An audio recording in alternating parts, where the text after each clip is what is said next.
Christy, welcome back to my channel and welcome to day 17 of my 2019 holiday card series. Today I'm going to be making a card using a bunch of Lawn Fawn sets, including Yeti or Not, Lovable Legends, Believe in Yourself, Ho Ho Holidays, and Toboggan Together. So I've stamped out the images that I'll be using on some Nina Solar White cardstock with Memento Tuxedo Black ink. And I'm going to be starting with my Loch Ness Monster. So for her, I'm using YG61, YG63, and YG67.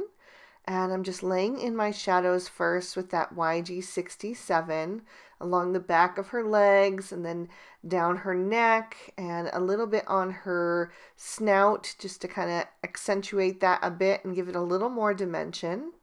Then I'm going to start blending out with the YG63.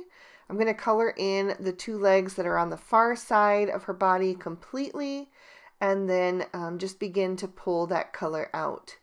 So once I have that done, I will finish the rest of her with the YG61.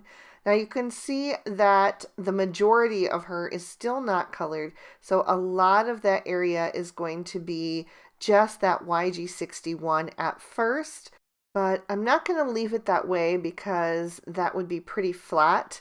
There wouldn't be much dimension there. So I am going to go over the entire image with a second layer, and on the second layer I'm going to just bring that color out a little bit farther. I'll use a little bit more of that YG63 to really just pull that color out and bring it up into the lighter areas.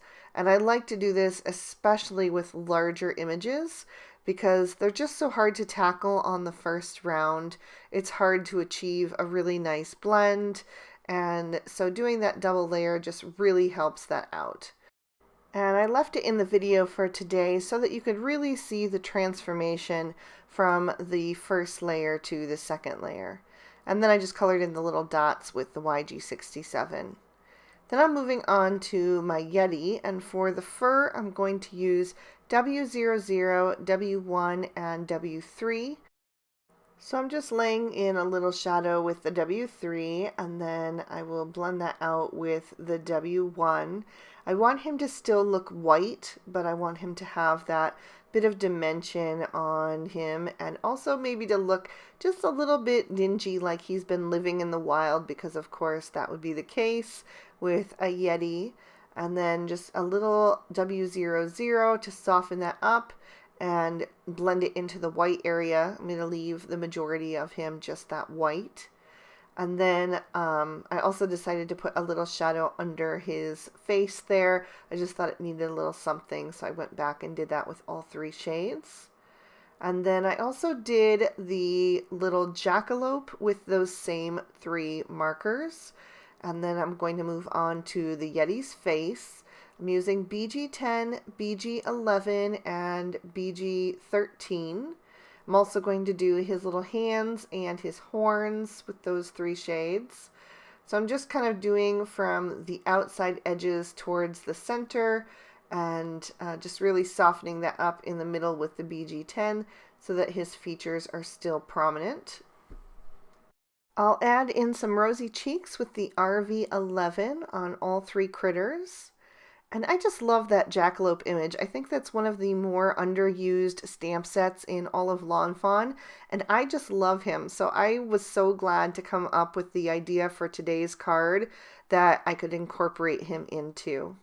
I used E44 and E47 for his antlers.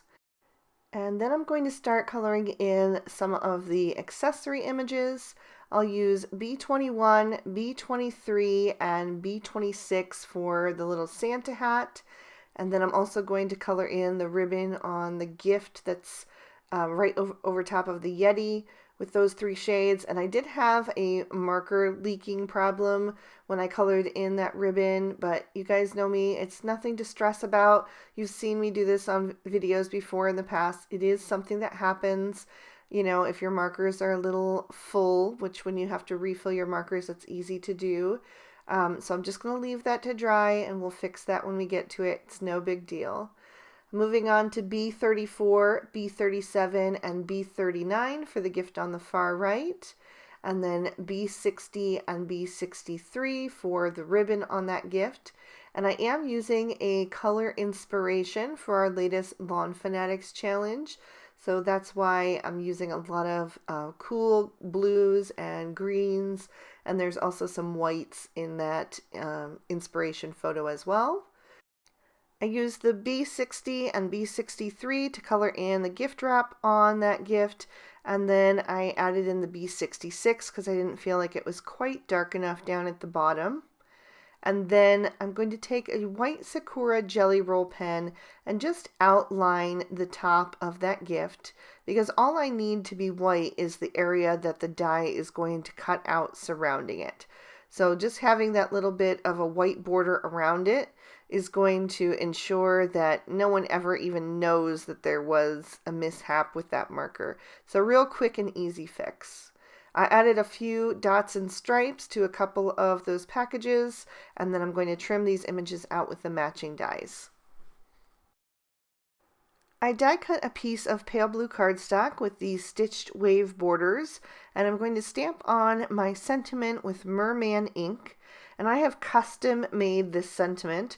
I used pieces of it from Yeti or Not, and then the word unbelievable in the center, that is from Lovable Legends. So it says, have a really unbelievable Christmas, which is going to go great with my assortment of mythical creatures on this card. Then on the inside, I'm going to stamp the Kraken from Lovable Legends, and the Happy Holidays is from Toboggan Together. And then I also added the little I Believe in You in parentheses, and that is from the I Believe in You stamp set. And I also decided to add a little gift onto one of the Kraken's tentacles from Yeti or Not. So I trimmed down my pattern paper with the large stitch rectangle stackables, and then I also have two snowy borders using the Stitch Hillside borders. And that pattern paper is from the Snow Day remix. This is the one that has the bunnies down at the bottom, but I just trimmed them off for today's card. And then I'm going to adhere that pattern paper to cover the entire card front, and that is a standard A2 size card.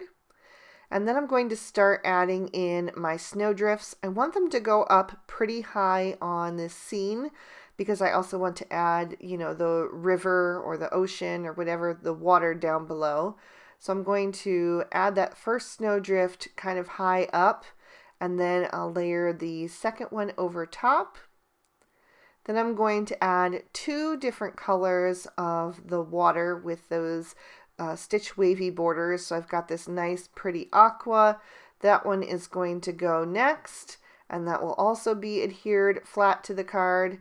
And that was one of the things I love about using liquid glue, is that I can adjust as needed. You saw me pull up those snowbanks just a little bit higher on the scene. So then I have that one. And then for the final piece of cardstock with this stitch wavy border, I have added some foam tape so I can pop that up and just have a little bit of dimension on my card. Next, I can start adhering my images, and I always like to start with the largest one first. So I'm using the Nessie image over on the left, and I've added a little foam tape behind her head and neck, but I have added her body flat to the card just to kind of lift her head up higher, so it appears closer than the Yeti, which is going to get tucked behind that first snowy border. And then I also have the little jackalope, and he's going to go over on the left-hand side.